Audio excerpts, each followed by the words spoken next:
গত 15 বছর ধরে শেখ হাসিনার সরকার এক স্বৈরতন্ত্রকে দেশের ওপরে চাপিয়ে দিয়েছিল। দেশের মানুষদের ভোটাধিকার ছিল না। দেশের প্রধান বিরোধী দলগুলোকে বাদ দিয়েই নির্বাচন হতো, আর সেই নির্বাচনে জিতে হাসিনা প্রধানমন্ত্রী হতেন। আচ্ছা, তখন ভারতবর্ষের কেউ কোনো রাষ্ট্রপ্রধান বাংলাদেশের দূতাবাসে ঢুকে হামলা করেছিলেন, দেশের গণতন্ত্র ফেরানোর কথা বলেছিলেন?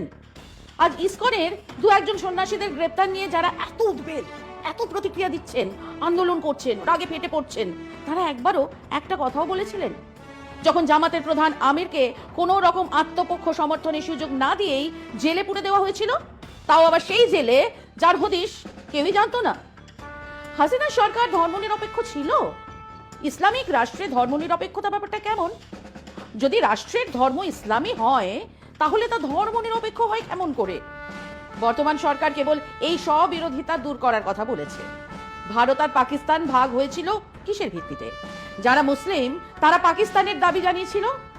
পাক এ সার জমিন বানানোর জন্য পাকিস্তান, তা আবার বিভক্ত হয়েছে ধর্মনিরপেক্ষতার শর্তে নয়, দুটো ভাগ হয়েছে ভাষার ভিত্তিতে। কাজেই এক ইসলামিক দেশ খামোখা সেকুলার হতে যাবে কেন? আর হবে বা কি করে?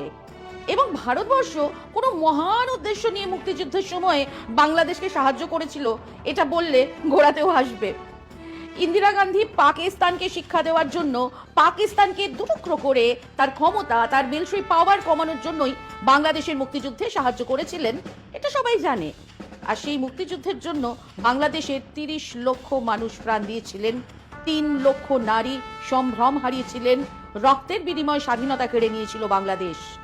এটাকে ভুলে ভারত স্বাধীন করিয়েছিল বাংলাদেশ বলার মধ্যে এক দাদাগিরি আছে, যা বাংলাদেশের